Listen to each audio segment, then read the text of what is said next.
Good afternoon, everyone. I just got the signal from the organizers that we can get started, although obviously there's still a lot of people upstairs. But we're already a bit behind schedule. So anyway, welcome to the closing plenary session. We've had two very, very productive days. We've had lots of discussion about the EIT and the KICs. We've seen a lot of concrete examples. We've seen a lot of very new, innovative models. It's been a great 2 days. I think we should all commend the EIT in terms of the progress that they've made to date, and also in the creation of this European ecosystem that's already developing here already with this group. Anyway, with this panel, what we're going to try to do is to talk about some of the lessons learned so far in the knowledge triangle, not just about the KICs, but also beyond the KICs. To do that, we have an excellent panel of experts here that will share their perspectives. We have experts from the policy world, from academia, from business, both large and small. So I'm very much looking forward to the discussion. That said, we've had a lot of speeches already. We've had a lot of panels. So what I've asked our panelists to do, we've outlawed speeches. They're going to answer a series of questions, and we'd really like this to be as interactive as possible. So we'll also come to the audience a bit earlier than usual to try to get you involved as well. And in fact, speaking about getting the audience involved, we're going to start again with a poll. You're now very, very familiar with this technology. So if you get out your little polling devices on your tables. Morgan, thanks. Is everyone ready? Okay, so the first question is very tricky because you have a lot of possible answers here. So it's higher math. On a scale of 1 to 10, how would you rate the level of integration and collaboration of the knowledge triangle across Europe? And this is the knowledge triangles in general across Europe. It's not just about the KICs. So go ahead and vote. We'll give a few minutes. Good point. Good point. Oops, can we start over? Because some people may have voted. So.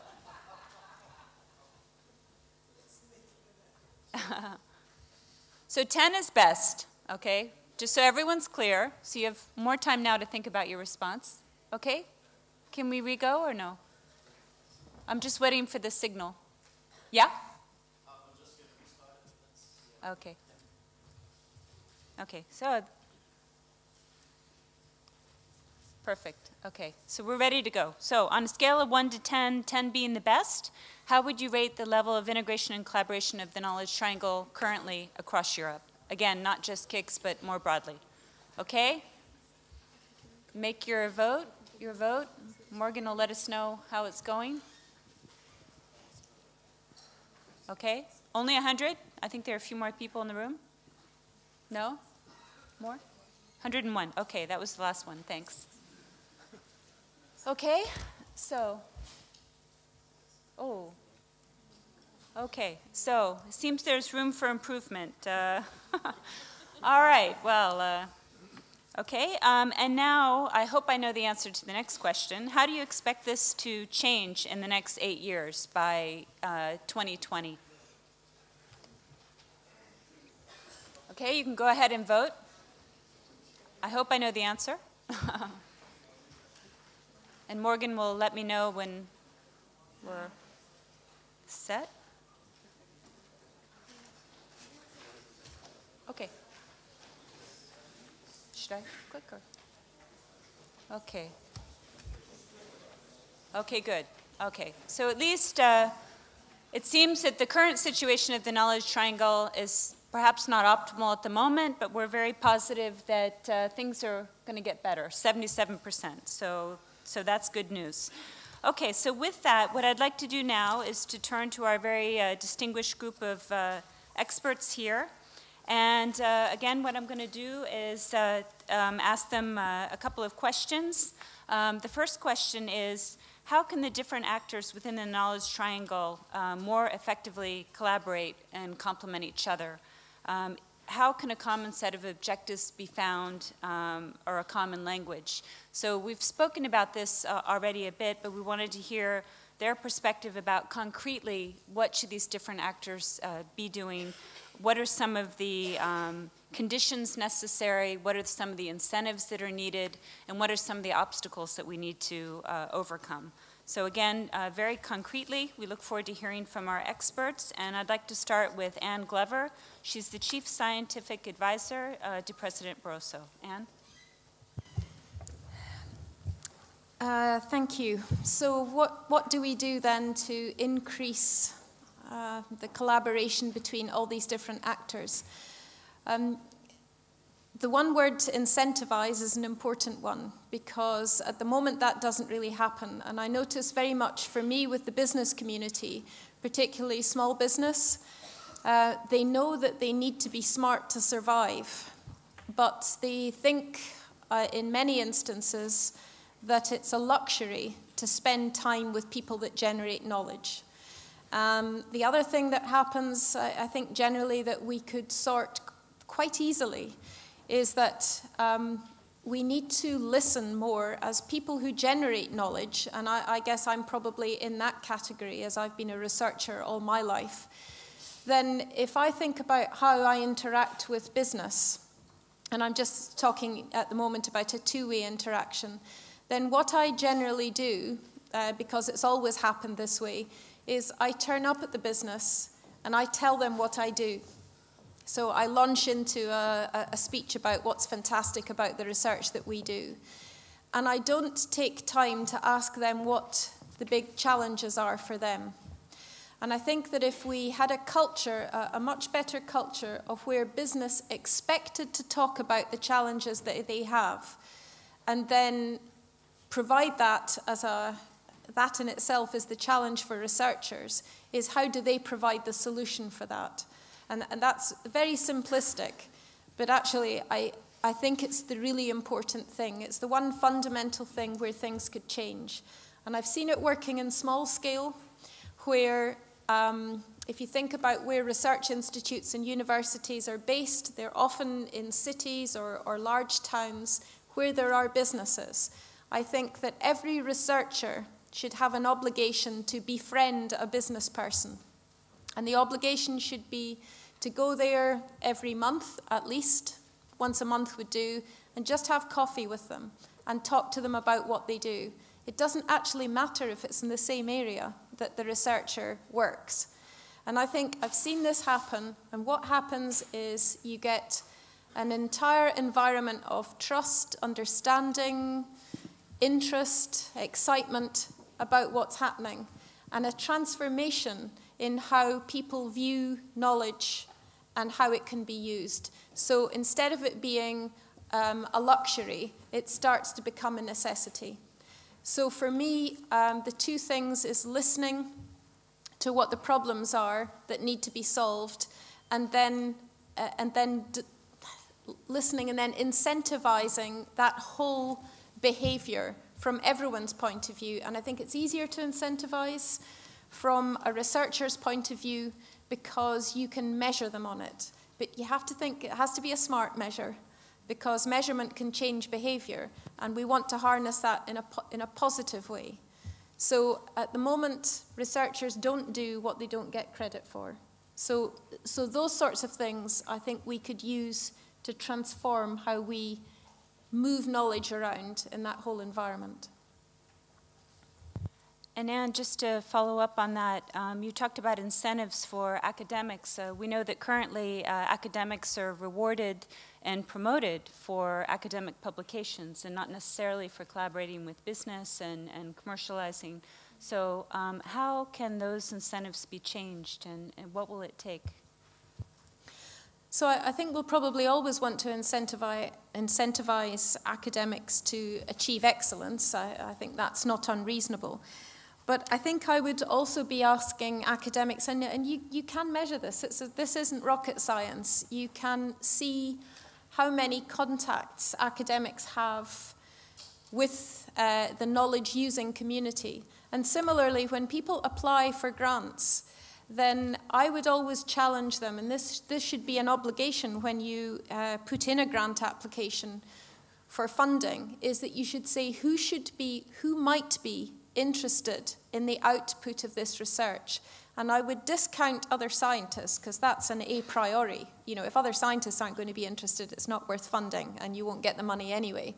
So it's the other communities. Who else might be interested? From the policy environment right through to a business environment, NGO environment. There's a whole lot of different people who might be very interested. And what we would do is tap into the imagination of the researcher to think hard about what sort of information might I generate and who should find that interesting. And that should be part of the application process. So we don't hit them with it later on. It should be right up front in the thinking when you first do it. But if I might just say as a final comment, I don't want to lay all the burden on the knowledge generators. I think there's a massive opportunity here for the people who use knowledge. And I think they've been slow up to now in smart procurement of knowledge. It's partly their fault that they allow scientists to come in and just talk at them. They need to be more upfront about what they need. And honestly, I could count on one hand the interactions I've had with business who've said to me, here's our biggest headache, this is the bottleneck, we need solutions to this. Nobody's ever asked me for a solution as a researcher. I think that's disappointing. Thank you, Anne. We're now going to move to Bjorn Asham. He's the director of the Center for Innovation, Research and Competence in the Learning Economy, or CIRCLE, at Lund University. Bjorn? Okay, thank you, Karen. I will answer this question by using the Swedish innovation policy as an example. Sweden follows an explicit innovation system policy that's illustrated by the responsible agency for that policy. Vinnova stands for Swedish Governmental Agency for Innovation Systems. Innovation systems represent a high-road strategy for competitiveness. That means innovation-based competition, which also many other argues, like Porter, is implemented by using a triple helix framework that's at the region level. That's collaboration between industry, university, and regional government. So it has a regional focus. They call it strong research and innovation milieux. They center of expertise policies. But it also should explicitly also refer to their linking up with global innovation networks and global knowledge sources. To make that work efficiently, which I think that it do in Sweden, for instance, in my region, Scania, necessary organizational and institutional innovation has to be carried out. One is that Swedish universities since 1997 in their regulation has a third mission. So in addition to doing education and research, they have to work with society. Everything from commercialization to giving advice. And in this, when we talk about commercialization, it's important to remember that Sweden still has the professor's exception. So professors own their own invention or patents. And they are a bit more active than normally in establishing their own companies. Secondly, I think applying this triple helix framework is quite smart, because if university, for instance, want to get hold of this research funding, they are forced to cooperate, put it that way. Thirdly, then, Scania is an example that county in Sweden, that the regional level has got more responsibility, for instance, for regional development. That made them more committed to do something. Fourthly, it's important to promote interdisciplinary research.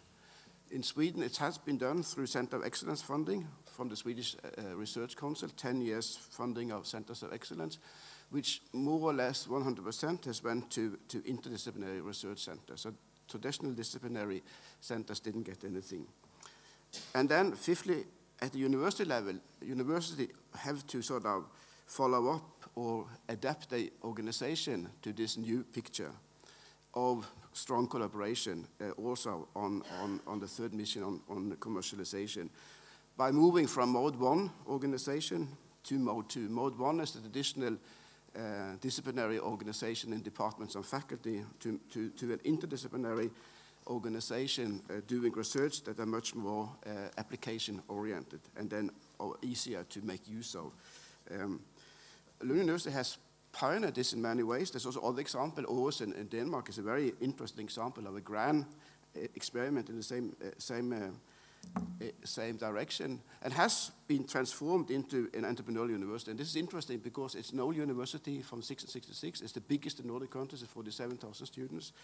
It has now, in addition to all faculties, the second largest business school and the third largest technical university in Sweden, so it has this sort of interesting composition. So it has changed also for taking on the developmental role. I mean, taking a lead in, for instance, building the regional innovation system of Scania. And this has paid off. Out of these 40 centers of excellence from the Research Council, 14 has been allocated to Lund University by international peer reviewers who took the decision. And also interesting when it comes to which kind of people do what kind of things. A study of some of my colleagues of these 14 centers at Lund University shows that the best are doing everything. So the researchers that do best when it comes to external funding, when it comes to citation, when it comes to publication, are also the ones that do most when it comes to commercialization. And they are the oldest one, average age of 55. That's nice for us to think about. We still have a future. But this also finally requires strategic leadership, which is really lacking at traditional universities. Lund University had some good example of strategic leadership, which means that they have a strategic plan and they implement it by saying that something is more important to support than other things. So they're building on their strength and they're making this strength stronger with an aim of being one of the leading universities in Europe. So that was my answer. Great. Bjorn, thank you very much. Will you point out the importance of institutional innovation? And I think this point came up yesterday as well. And also, Anne and I were talking over lunch, and she was noting that it's one thing to talk about innovation, but we also need innovation processes and instruments as well. So I'd like to come back to this whole point about how we be more innovative and how organizations can be more innovative. But perhaps we can come to that again later in the panel. Okay, now we're going to turn to a view from outside of Europe. We're very lucky here today to have an entrepreneur from India, Ajit Narayanan, sorry. And he is from the Indian Institute of Technology, and he's going to share his perspective with us. Thank you very much, Karen. I'm going to take the liberty of presenting a very personal perspective. My own perspective. I was a student at the Indian Institute of Technology several years back, and after I finished my studies, I was an electrical engineer. I went to the Silicon Valley. I worked there for several years in a very high-tech industry, accumulated a lot of patents, did significant amount of innovation, and then decided I wanted to come back to India and set up a company to do something. So I came back. When I came back, my alma mater, Indian Institute of Technology, Madras, had just opened a research park where they were trying as an experiment for the very first time in India to set up this industry collaboration with academia, trying to result in entrepreneurship. I came back to India and started my company, Invention Labs, really without a very strong focus on any specific sector. I knew I had the technical capability to be able to solve problems, but I had to find a problem to solve. I went to my college, and in fact, this is where I think the institution helped me significantly. That was the first step, really, in the path of converting me from being an engineer to an entrepreneur.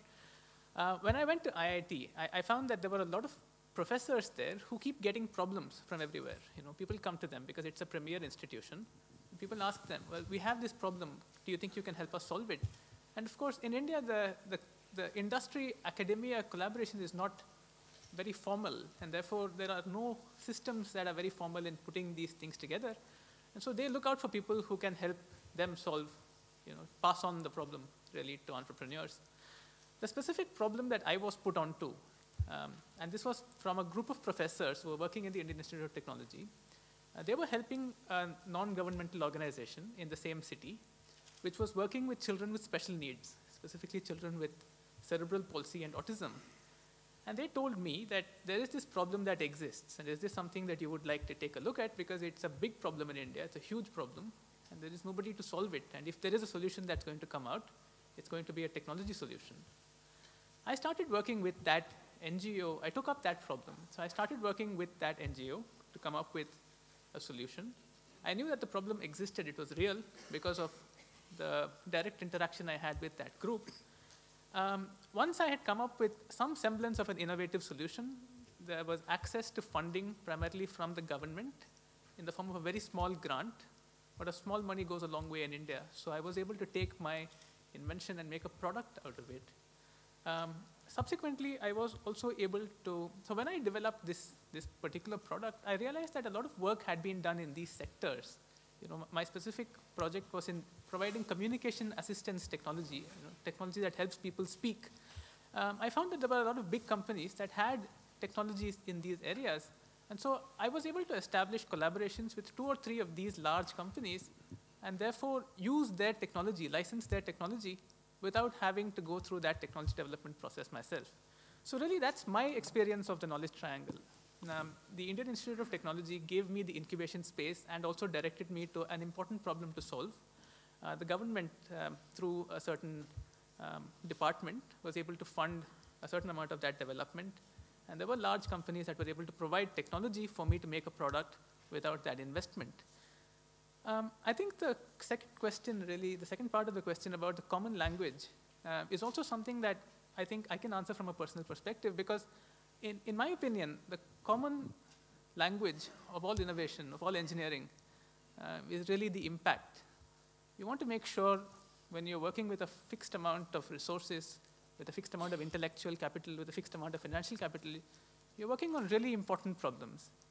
Now, the particular solutions that I built used a lot of technology from the mobile space, for example. Using smartphones, using technologies that are now becoming common in smartphones, et cetera. You could use technologies like this. For example, I could have made a pitch in India to use these technologies to make a company that builds games, for example, mobile games. Instead, I made a company that builds assistive technology for people with disabilities. I think in India, the choice is stark because the resources are so scarce. We have so little money available for research that we really have to prioritize where we put it. And it was an easy decision for my backers, both in IIT and in the government, to make, to put that money behind the project that I was working on. I think that's the common language, what the impact is. How many people is it going to, is it a human problem that we are trying to address? Or is it a problem that is the flavor of the month? That's the question. Great, thank you, Ajit. One quick follow-up question. We've been talking a lot about the relationship between academia and business and research, but what about the relationship between entrepreneurs who are just getting started and small companies, growth companies, and the large companies? How about those relations? That's a very interesting question. In my specific case, I think the company building was really problem solving. Entrepreneurship came as a result of choosing a problem that we wanted to solve. And I think a small company cannot solve a problem by itself. Even a very small problem in a very controlled environment cannot be solved by one small company all by itself. It's incredibly important to build partnerships. In our case, for example, the dissemination of our technology is actually done by a number of other small companies and small NGOs, which we have partnerships with. Similarly, a lot of the technology development, we can certainly not afford to build technology in speech generation and in a lot of content creation, et cetera, because that takes a lot of money. And there are companies that have done that for so many years and who don't have the specific visibility to the problem that I worked on. So I think that those kind of relationships are incredibly important, and we've had the good fortune of being able to leverage a lot of those in order to solve the problem that we ended up solving. Great, thanks again. We'll now move to Jasper Bossenkool, who's the head of strategic R&D at Maersk Maritime Technology. Jasper? Yeah, thanks a lot. I thought I sort of answered the question by sort of how can we improve that by 4 main themes actually, and illustrate that with a practical example that basically I encountered when I joined Maersk Maritime Technology.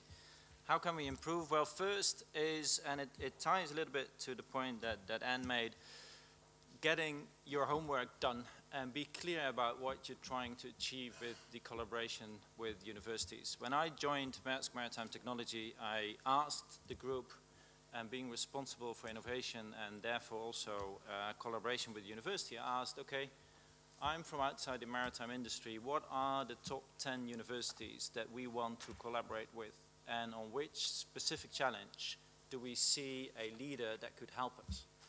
And to my surprise, actually, that turned out pretty difficult to define.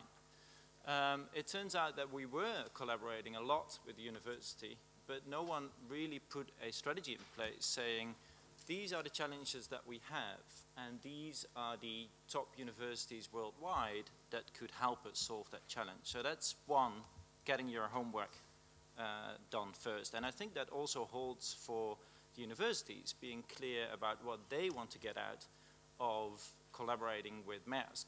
We get a lot of requests for being a partnership at some kind of research program, where it turns out that the real incentive of the university basically is that they have to have an industry partner because of funding, and Maersk happened to be around.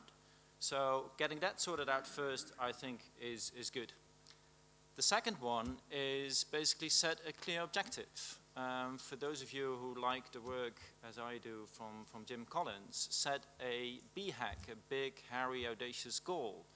When we started collaborating on Green Ship of the Future, what helped a lot was that we said, with the big summit in Copenhagen, the COP15 on climate change, we want to present to the world a ship that is 20 to 30% more energy efficient. That was a very concrete, real task, or an objective, if you wish, and that pulled along a lot of the alignment in the collaboration to make it happen. And that helps a lot. Vision, mission, sort of what you abstractly want to sort of get out of it is fine, but it helps if you have a very clear, concrete objective to cooperate with. The third point is to acknowledge that you're there for different objectives and then bridge it. There's no way around that if we collaborate with universities, that the professors are there for publications and we are there for applications. And that's fine. That does not necessarily sort of bite. You just have to acknowledge it and to deal with it. Again, a practical example, when I joined, we had a project as a industrial PhD doing some research on making the engine room more energy efficient. And initially the outset was that he would test an installation aboard a ship.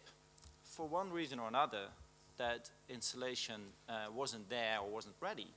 So he started to basically do theoretical stuff. Then when I asked the business units, they said, you know, what is he actually doing? Because he's only doing theoretical stuff, and that's not really of interest to us. When I asked the PhD, sort of, why is that? He said, well, look, I have a clear objective to be ready in 3 years, which in X numbers of publications. So if the ship is not ready, then I have to do something else. And it turned out not to be biting, because he would rather have a ship to test the original application than to do the theoretical stuff. So once we've acknowledged that, it was pretty simple to find an alternative ship with an alternative installation that he could do his practical research and made his publication, and we got the practicality out of it. So you just have to acknowledge that there are different incentives or different things that need to come out of that, and then find a way around it. And then the third one is in sort of setting up these strategic partnership is, it's very often about sort of the longer term, which I think it's fine.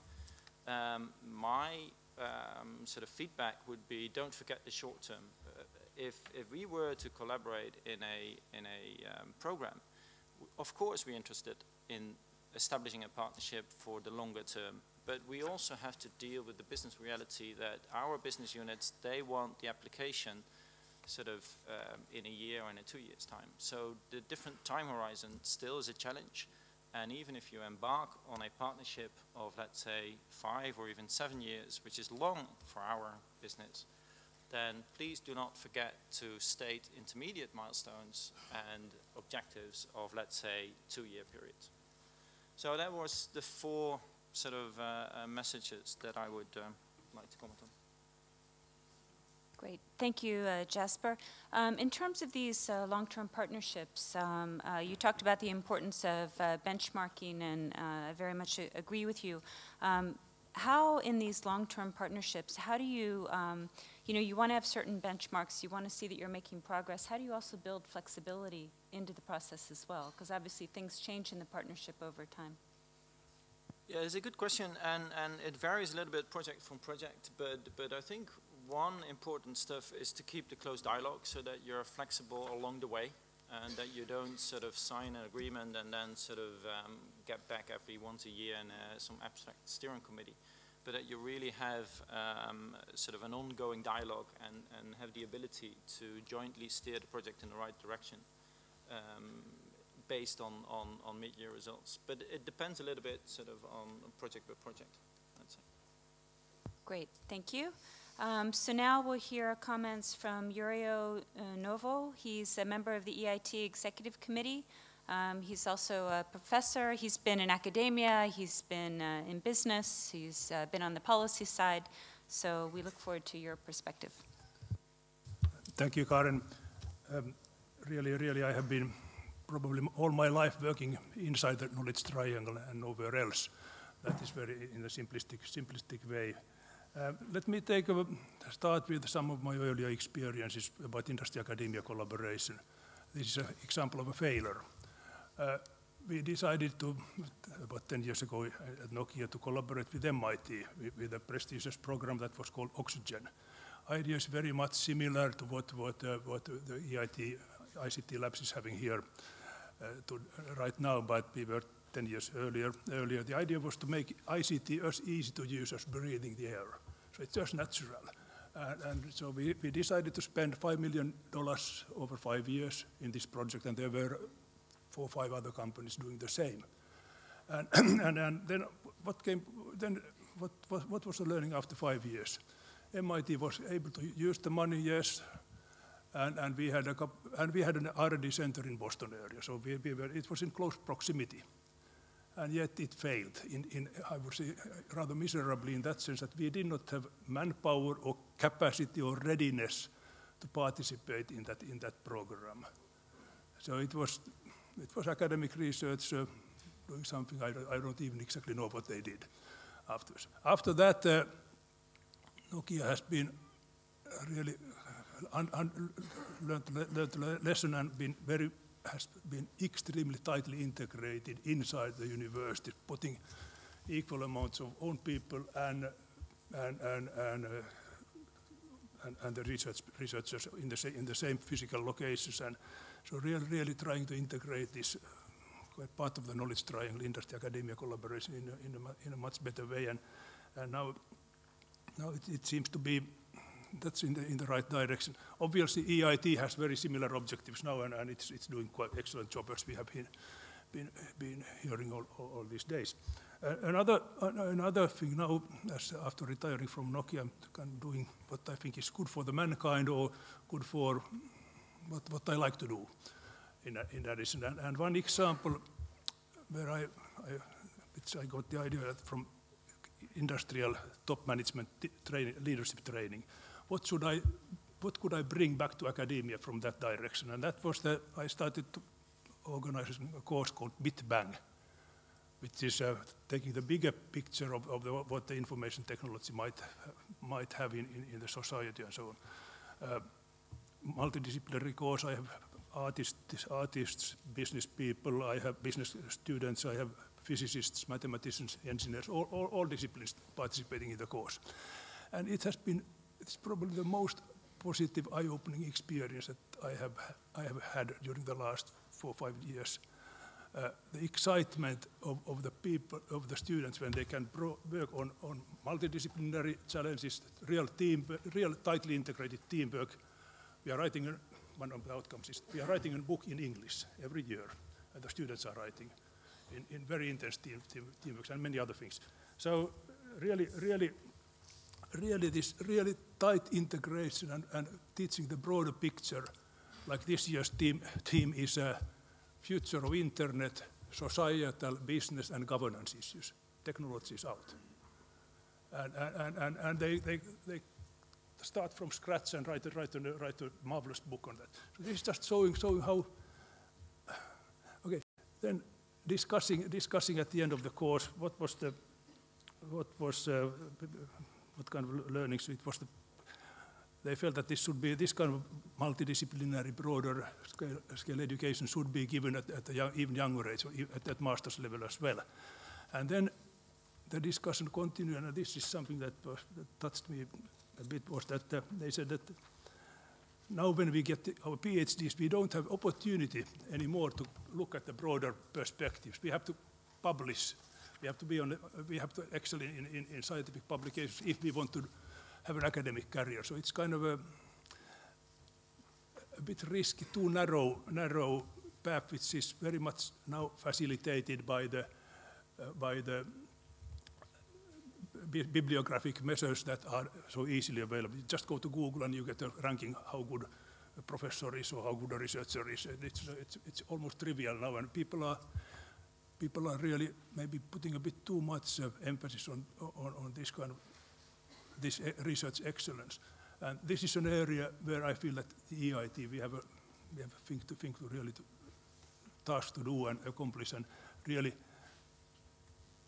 teach these broader concept aspects at young age. At young age, you can learn a number of languages. You can also learn multiple skills, and it's not away from anything. Thank you. Great, thank you very much. So we've heard a number of key points so far in terms of the importance of for these partnerships to have very clear objectives from the beginning, also to have the right incentives in place and to really understand the motivations of other people, your partners, and structure the incentives appropriately so that everyone feels that they're getting the right things out of it. The other point which Jeet brought up is really to have a common language. It's all about the impact, making sure that you're all buying into, again, that ties back to the clear objectives, I guess, but also making sure that everyone really believes and they're all getting something out of it. The fourth thing is the importance of having institutional change as well within these organizations that are involved. You need flexibility in these partnerships. You need to be able to do things differently, and to do that, you need institutions also to be open and more flexible. We also heard about the importance of multidisciplinary working and partnerships. So what I wanted to do now, we still have another half of the poll, and I still want to go back to the panel with the next set of questions. But I just wanted to take 2 or 3 questions from the audience at this stage, if there are some. And I'll take them all together, and then I'll ask 1 or 2 people to answer. So if there are any burning questions. Yes, one here. And anyone else? We can get the mic in your hand already. Any other hands? No? Okay. One there. Yep, please. I mean, it seems to me the knowledge triangle talks about bringing research and innovation close together. But I've heard all the panel interpret that to mean it's about bringing science and business organizations together. And I'd suggest that's a rather narrow perspective. I mean, of course, it's part of the picture. But, I mean, European innovation policy over the past 5 years has emphasized more and more that it wants a challenge-led, broad-based model of innovation. And what does that mean? It means not that it only wants to focus on the implementation of the forefront of scientific development. It's saying it wants to address big societal problems like climate change, and it wants to use whatever knowledge is appropriate, which may be carbon trading or some other type of innovation which has nothing to do with putting science into a business type of innovation. So I feel it's a fantastically narrow interpretation of the innovation agenda and integrating the knowledge triangle. And I think Giovanni Colombo mentioned this yesterday, that we need to broaden out the model of innovation, and I think we need to pay a lot more attention to a wider variety of innovation actors and a wider variety of types of knowledge and types of innovation. Great, thank you for that. We have a question here. Hi, Terry Wilkins from the University of Leeds. This one relates to open innovation paradigms. You have a really good we see some really good examples of how you engage and interact with small companies. Now, big companies, increasingly in recent years, have been developing their own open innovation ecosystems. They tend to be different from sector to sector, and are somewhat different to the models in Chesbro's book, because they're trying to develop something that works and is not just theory. I wondered what your experiences of being on the receiving end of those are, because I suspect they might be quite varied. Okay, and if there's one more question, I'll take it. Otherwise, we'll move on. There's one here. Yeah. Yes, during the lunch break, we were talking about venture capital, and it was also something that was mentioned in the opening session. My question to the panel will be, how crucial do you see the issue of venture capital, especially over the phase of the start-up, you know, the second phase, you know, once those entrepreneurs have already got on moving. So what happens there, and how do you see the role of the EIT actually there? Great, thank you. Okay, then I will turn to the panel, and maybe I'll call on Anne first, if you would like to make some comments. Okay, on the first question about narrow interpretation, I would agree with your points, but what I would say is that you have to start somewhere. So I think innovation is impossibly large as a topic. And so we have to look at some basic stakeholders and try and develop an environment that it would make it possible for them to interact more easily. Because I think once you break down the barriers between people who don't normally speak together but who could be very innovative, then I think it brings in a lot of other possibilities. I think all of us, and well, I speak for myself, I'm constantly surprised by some innovations, which are ways of doing things that have huge impact, that don't involve research labs or big companies or whatever. It just involves people. But you need to give them, people need to have the pathways to transform the ideas into action. And I think that's something that we should be able to provide by being fleet of foot and more innovative at the policy level. Because I think one of the big challenges is that we're all wanting innovation, but if the instruments of delivery for innovation are the same as they've been for the last 50 years, we've got a bit of a problem. So we need to think about, and I'm not criticizing, I'm just pointing out that the world is very different now, and the challenges are different. And so we need to change, I think, the tools and so on. Open innovation is very interesting, and I think that there is untold evidence to persuade us that open innovation is the way to go. But that also requires trust. And I think that often the reason that you don't get open innovation is because everybody suspects somebody else of some ulterior motive. And I think until we break that down and we get the trust, I think it's going to be quite hard to deliver. But it's something I'd really support. And it's something we should think about with publicly funded research in particular as a feedstock into at least some forms of innovation.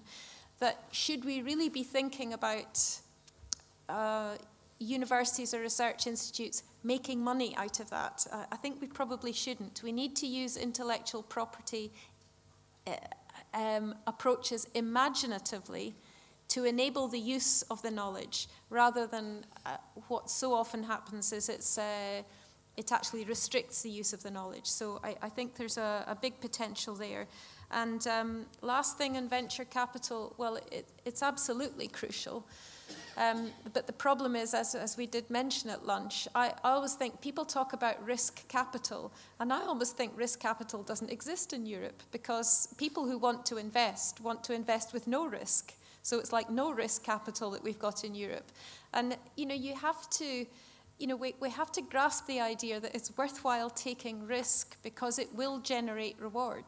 So we really need to focus on, and how do we do that? For this, I have no answers whatsoever. It's changing an entire philosophy of a sector for investment. And I think that for me, that's an incredible challenge. But if we got them to take more risk, then I think we could certainly support more innovation. Thank you, Anne, and I just wanted to build on that last point. Again, as we discussed yesterday, it's not just about venture capitalists, it's also about the business angels that are out there, individuals that are taking risk and increasingly stepping up to the plate to fund seed and early stage companies.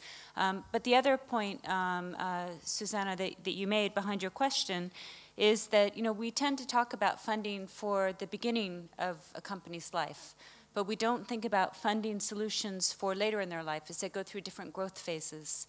And nor do we often help, particularly in entrepreneurship education. There's much too much focus on starting a company, business plan competitions, but we need to also help young people learn how to grow companies, and that's the secret. And we also have to understand, too, how to fund those companies. So I'd like to see more done on that in Europe in general. Otherwise, we're going to create a lot of companies, and they're not going to be able to grow. Does anyone else on the panel want to address any of the questions? Okay, and then we'll move on. I would like to address primarily the first question. I couldn't agree more with you, because that frustrated me too. They sort of narrowly focus on R&D and science-based innovation. Karen said also yesterday, innovation is much broader than R&D. And if Europe in any way have a chance to solve their huge problem generating jobs and economic growth, of course they would have to address the whole sector of industry. The industries that are engineering-based, which are probably a stronghold in Europe, think about services, tourism, things like that. I mean, and also solving aging problems, things like that. You have to look at the different drivers of innovation, not only supply, science-driven, but market-driven, demand-driven, even entrepreneurial-driven. I mean, it's extremely important that you have a broad-based innovation policy. Some countries is brought on the agenda now. Some countries have introduced this, like Finland, that was a very science-based, had a very science-based policy, found out they couldn't solve problem.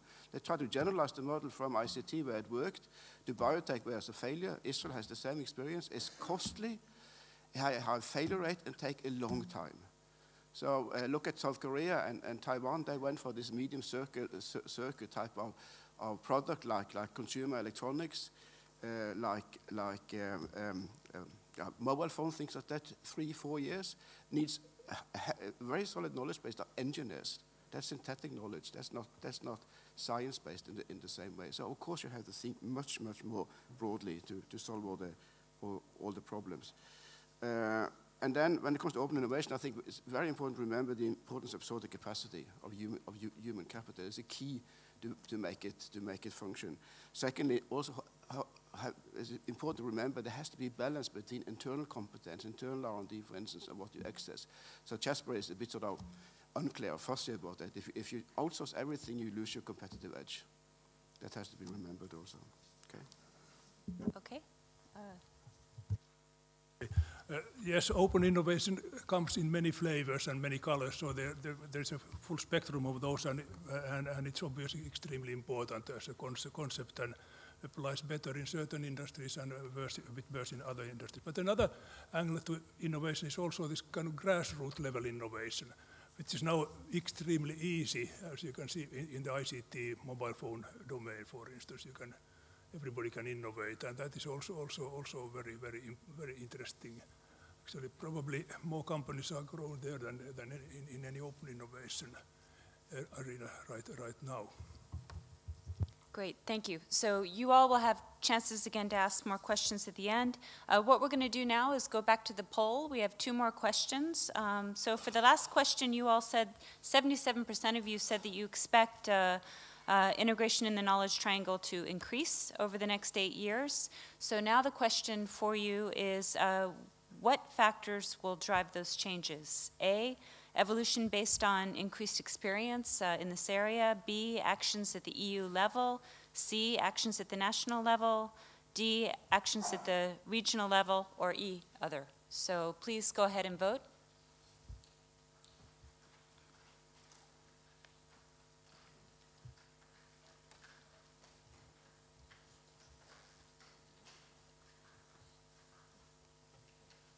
How are we doing, Morgan? 130. Okay, perfect. Let's see the results. Should I click?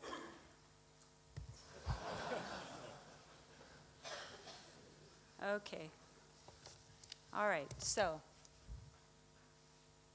we'll have Evolution, not revolution in Europe, it seems. Okay, but still we're going to be moving in the right direction. Okay, in terms of the last question, which interactions in the knowledge triangle are the most established today? Is it between education and research? Is it between research and business? Or is it between business and education?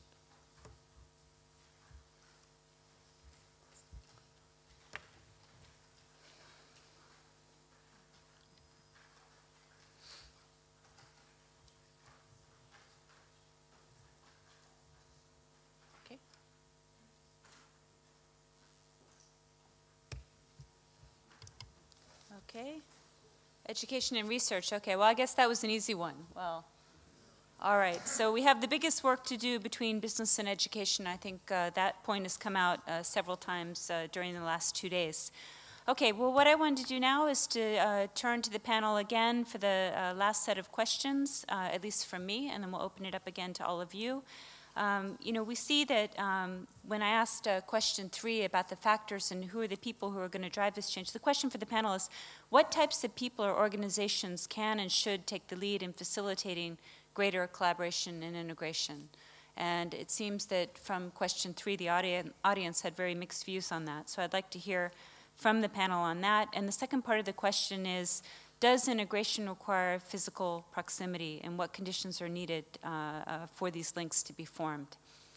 So maybe what I'll do this time is start from the end of the table. Ajit, do you want to start? Sure, thank you, Karen. I'm going to harp on the same theme, really, which is that you know, innovation by itself as a goal seems a little bit of an indulgence to people, perhaps in India, who don't have money. Why do we innovate, right? We innovate so that, of course, innovation for competitive advantage is one thing, but eventually we innovate because we want to find better solutions to what are eventually human problems. You know, even if it's something that's very B2B, right? Eventually it's touching somebody, some consumer who is going to benefit. I think anything in innovation, and specifically directing the knowledge triangle, should really be driven with that perspective. The people who drive innovation should be the people who have the pulse of the common man, so to speak. And in my experience, there are 2 agencies that can do this. And both of them, you know, in very different ways. One is retail, and I think China is really a fantastic example of that, where a lot of innovation is really pulled by retailers, you know, large retail giants who know that they can push this out and improve the quality of life, or at least sell an idea to various people. And the second is governments, because again, eventually innovation, if innovation translates to votes, then there's a lot of push behind it. And I think this is an interesting dichotomy. I mean, I've been listening to some of the sessions here. Just to give you a contrast, climate change, right? Environment. I can see that these are hot topics in, you know, hot button topics in Europe right now, and perhaps in other parts of the world. They're not in India, for better or worse. Nobody's going to win or lose an election because of being either more green or less green in India. You can't, so who's going to drive this? If you ask the academicians to drive it, in India, there is a very strong lobby of academicians who believe that, you know, environmental protection is important. But if they own the right to be able to decide which way that knowledge triangle flows, they're eventually working on a problem which doesn't interest the body of Indian people. It has to be, you know, so that there has to be this marriage of people who can decide what the pulse of the population is and therefore drive innovation on one hand. And second, having driven that innovation, having come out with innovative solutions, to take it back to the people, that whole retail link on the other hand. So I think it has to be driven from outside the triangle by these 2 agencies. That's my answer to the first question. The answer to the second question about proximity is, again, you know, on the same lines. It's important for people, when you work in innovation, it's important for you to understand a problem before you propose a solution. And if the problem is a human problem, as opposed to a purely technology problem, you need proximity not to, the person who's working on the solution needs proximity not to a university or not to a big company, but to the people who are eventually going to use what the innovation has set out to do. And I think that's the proximity that's important. I've seen a lot of examples now in the world where you have a team sitting in India working on a solution of a problem of somebody who's sitting in America or somebody who's sitting in Europe. People in India making solutions for people in Europe. It's likely to work for some time, but eventually I think that's where proximity is important. It's not important for the Indian researcher to have proximity to the Indian business, to have proximity to the Indian funder. It's necessary for him to have access and proximity to the person for whom he is solving the problem. And if that's somebody in Europe, then that proximity needs to be here. Somebody here needs to be sitting and solving that problem. That's my perspective. Great, thank you. Bjorn? I think it's important to find flexible models for alternative solutions, sort of depending on the concrete situation. To continue using my example of the Swedish innovation policy, when Vinnova advertises its Center of Expertise program, WinWext or Win Excellence, it's called, it's a top-down. They say we want to support building strong research and innovation milieus for 10 years, providing 50% of the funding. But then it's up to the region to pick, to select where do we have our strongholds when it comes to knowledge exploration, industry, and knowledge generation. So it's a regional solution that are made up by the Triple Helix partners, the university, the industry, and regional government in collaboration. So this is a nice example of a top-down, bottom-up strategy, which doesn't mean picking the winners, because it's not Vinnova that pick the winners. It's on the regional level that sort of look at where do we have our strengths and where do we have our future strengths, and decide on that. And then the best proposals are then picked by international peer review. Secondly, then it's interesting with this matching funding. So the regional partners has to go up to 50% of the funding for this, which of course make them really be committed to the project over this period. Sometimes, I mean, some of these Center of Expertise programs are more industry-driven, and some are more university-driven. But the important thing is if they don't come up with a really, really good program, good proposal, that sort of clearly shows the benefit of the systemic collaboration, they haven't got a chance. So I will say, so this is an example of it's not either or, but it's both and. I mean, they have to agree and demonstrate how this creates synergy and better prospect for innovativeness and competitiveness for the region and country and for the firms involved. Then it goes to the second question. Then, being an economic geographer, of course, I believe in proximity, spatial proximity, but also research has shown that proximity sort of enables and promotes cooperation. Triple Helix collaboration is easier on the regional level than on a national level, not only because of spatial proximity, but also due to other types of proximity, because very often it bundles. So giving spatial proximity, you also have greater social proximity, you have organization, institution, and cognitive proximity. And this sort of Vinnova programs are example of this because they have regional focus, but on the other hand, also they should be linked up with global innovation networks. So it's sort of also there both and. This can be qualified a bit depending on what kind of knowledge base do industries rely on. I work with a distinction between analytical science-based, synthetic engineering-based, and art sort of cultural-based, symbolic-based knowledges. And of course, analytical knowledge-based sort of travel easier because it's codified. While engineering type of activities are much more depending on proximity because of user-producer relationship and this sort of thing, solving concrete problems. While also industry using sort of symbolic knowledge base are very often local specific because it's cultural specific. But so it varies a bit the importance of proximity. But what is important in all these knowledge bases is that the first phase of an innovation project benefits quite clearly from proximity. Okay. Thank you. Anne? So who drives innovation? Well, I would say the problem owners, but I suppose you have to know you have a problem. I was just thinking Ajit's comment about climate change in India. There is a problem, but people might not see it as a problem for them. So business are problem owners, but I'm actually thinking that citizens are problem owners, and citizens could drive innovation if they felt engaged in doing this. And I think generally people in Europe don't feel very engaged in this area, but you can get significant innovation. I'll give you an example of innovation that doesn't require or didn't require any research. But this came from, I come from Scotland. In Scotland, there are people who produce organic food and vegetables and so on.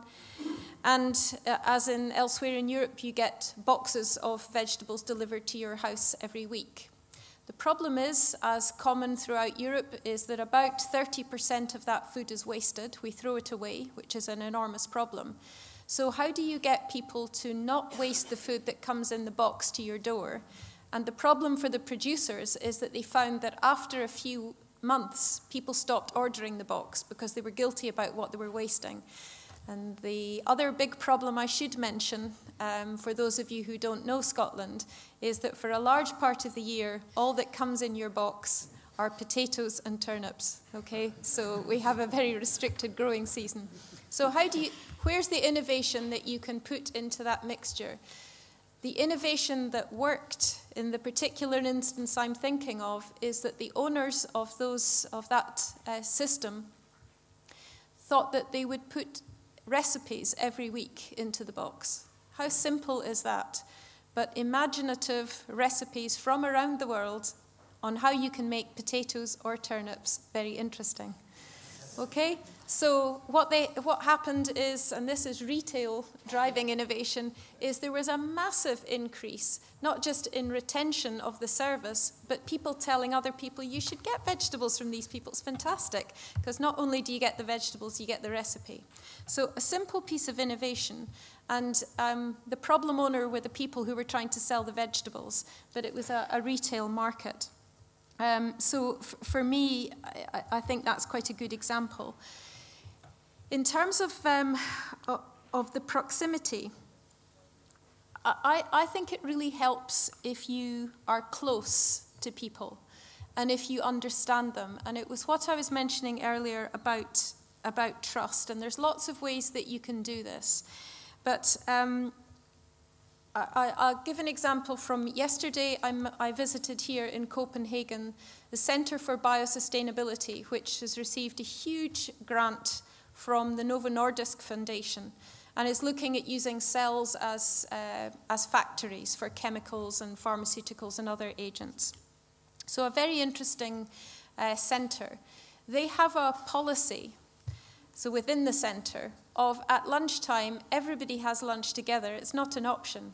Okay, so you have lunch together and you go down to the canteen. This is such a simple human thing.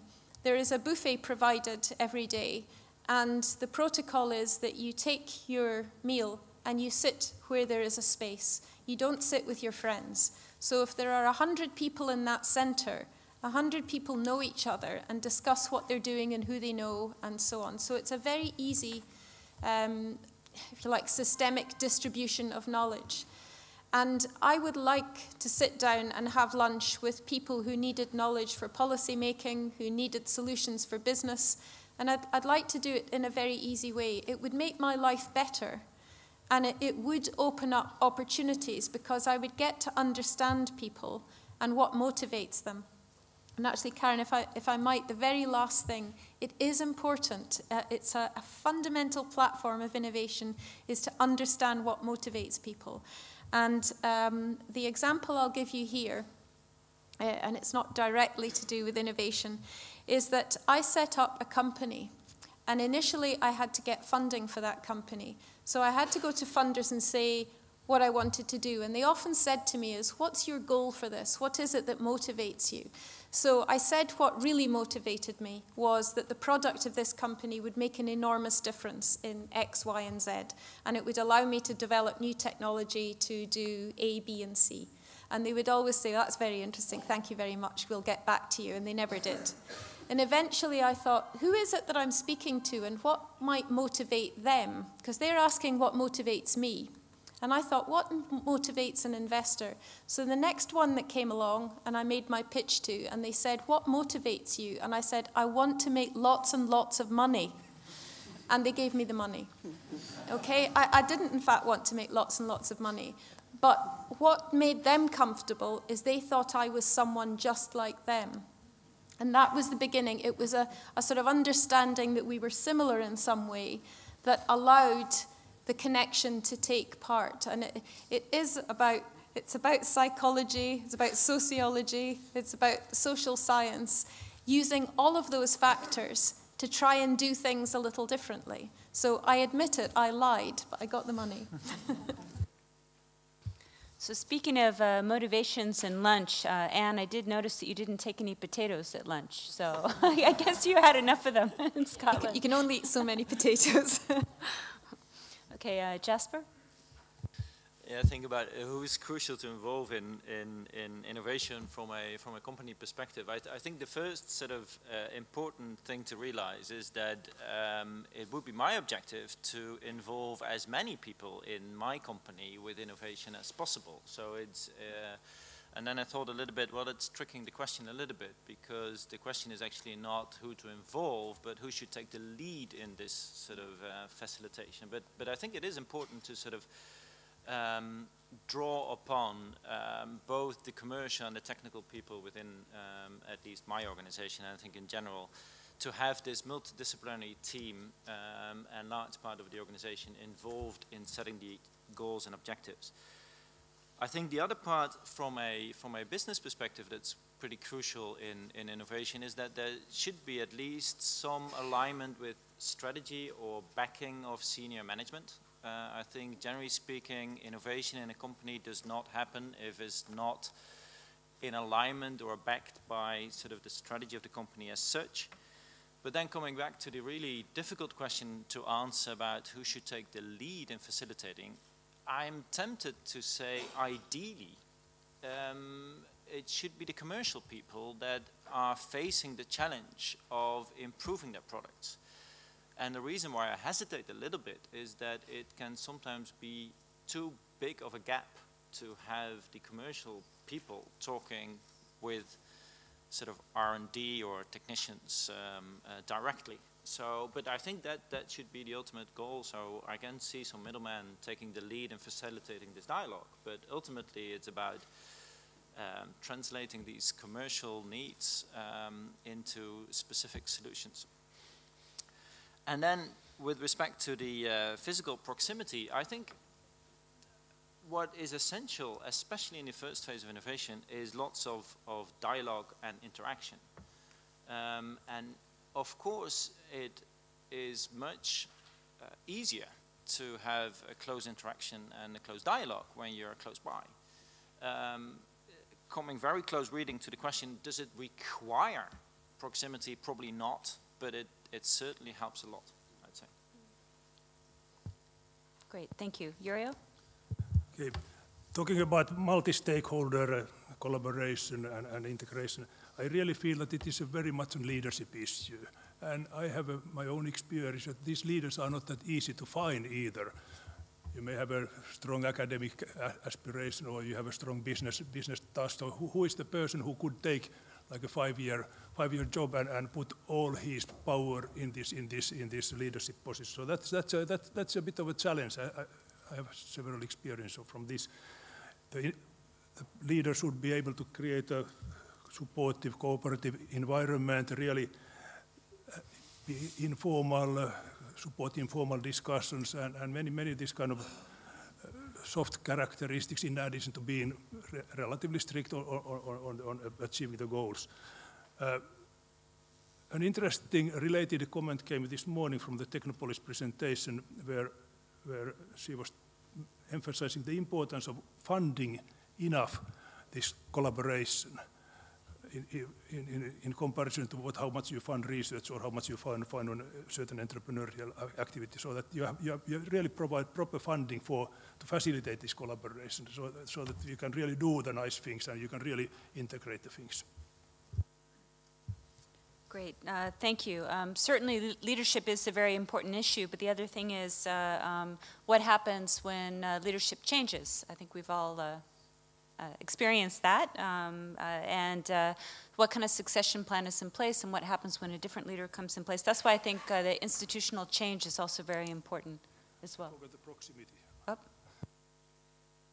Sorry, the proximity issue. I think it is very good asset to be in the same location, and or at least that the people are really friends and really work together, know each other properly. That's extremely important if you want to integrate, get good collaboration going on. But in addition to that, you have to have a good strategy, you have to have a business plan, you have to have a scoreboard type of activity, so it has to be measured also. EIT is an example that is doing it, and it really is not just an EU framework program. It's a tightly integrated, business-driven activity.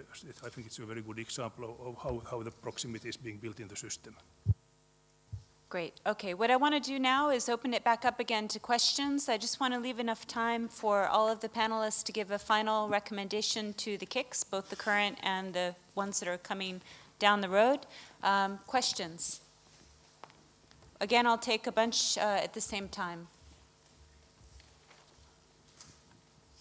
No hands? Yes, please.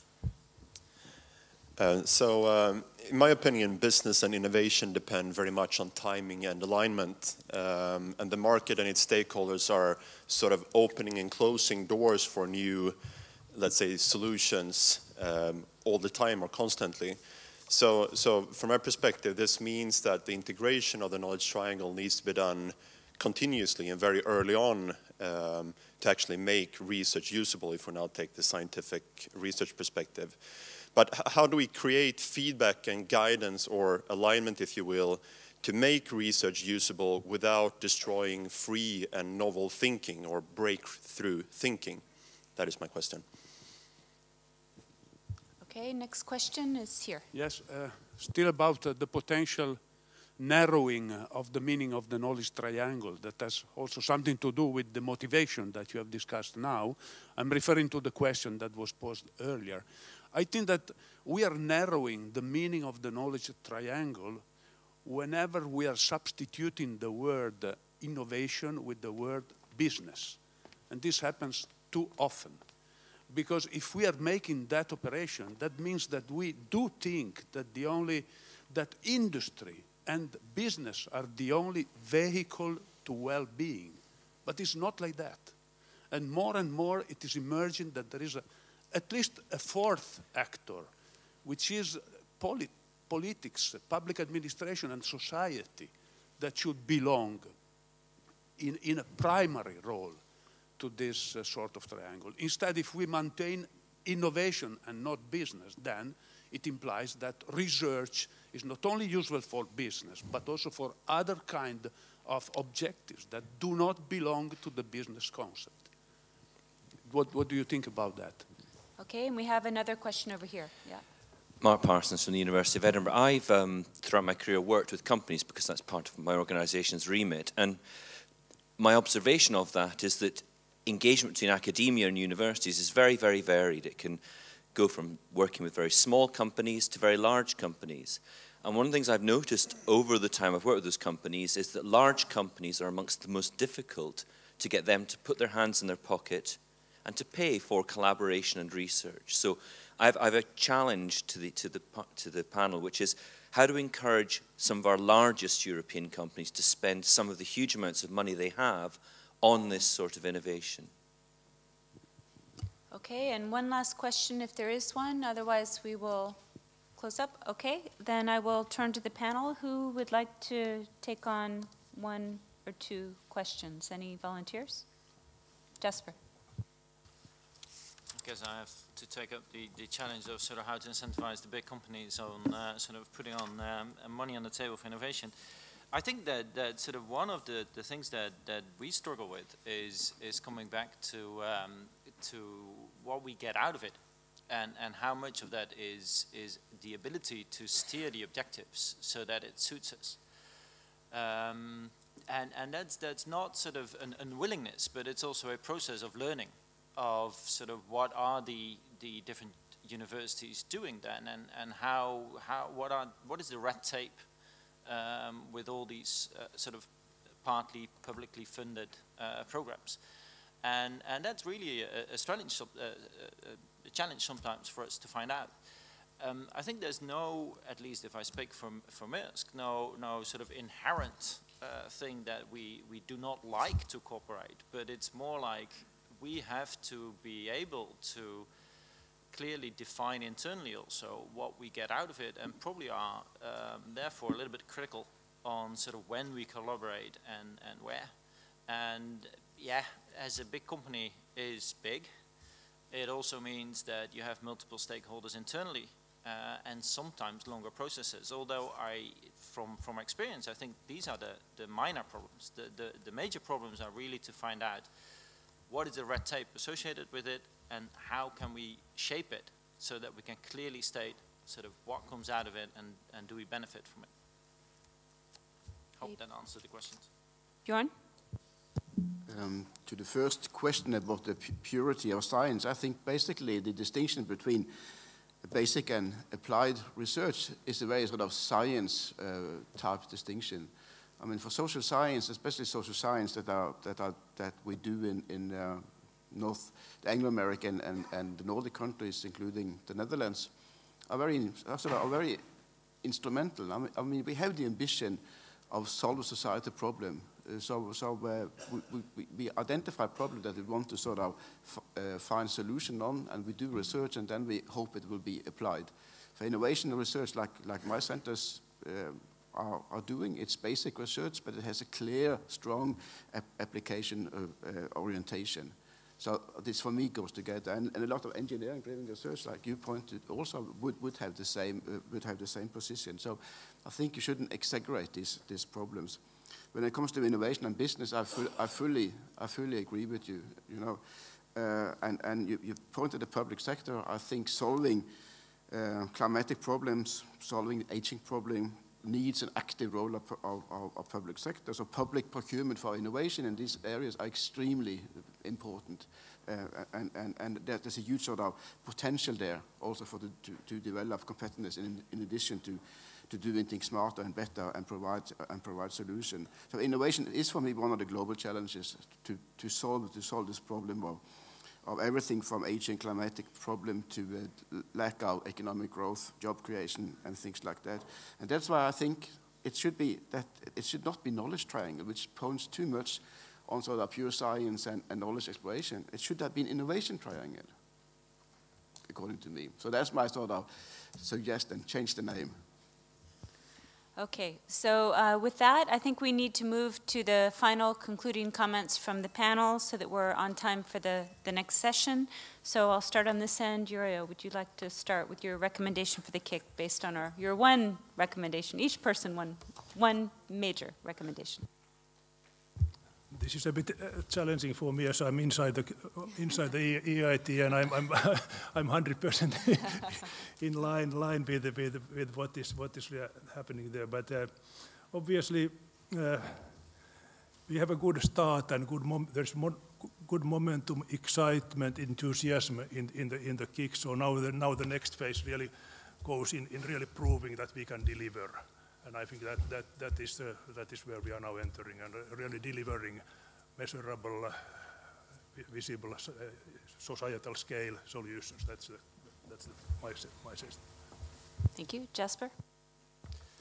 Yeah, I think it should be cut the red tape and make sure that you have a clear goal and a fast, transparent process. I think it's as simple as that. Anne? I would encourage the KICs to be provocative, to take risk, so be bold about what you want to do. And I'm going to steal something Ajit said earlier on that really captured my thinking, and that is make it easy for others to collaborate with you. And I'm making that meaning, make it philosophically easy for others to work with you, so that it's almost impossible for them not to support what you do, and listen to what others say. Thank you. Bjorn?